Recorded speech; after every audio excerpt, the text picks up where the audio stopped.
بسم اللہ الرحمن الرحیم نحمدہ ونصلی علی رسولہ الکریم اما بعد السلام علیکم۔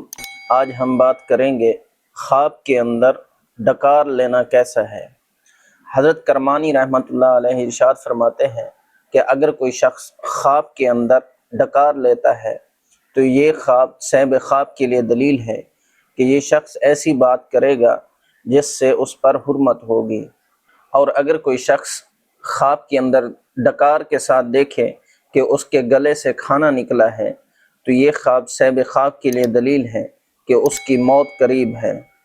علامہ ابن سیرین رحمہ اللہ تعالیٰ علیہ ارشاد فرماتے ہیں کہ اگر کوئی شخص خواب کے اندر ڈکار ترش لیتا ہے یا برا آیا ہے تو یہ خواب صاحب خواب کے لیے دلیل ہے کہ یہ شخص ایسی بات کرے گا جس سے نقصان اور خطرہ اٹھائے گا۔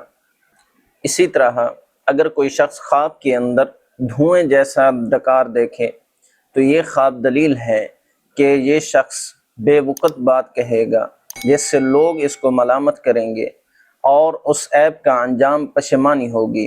اللہ پاک سے دعا گو ہوں کہ اللہ پاک ہمارے لیے ہمارے ان خوابوں کو باعث برکت اور رحمت بنائے۔ السلام علیکم ورحمۃ اللہ وبرکاتہ۔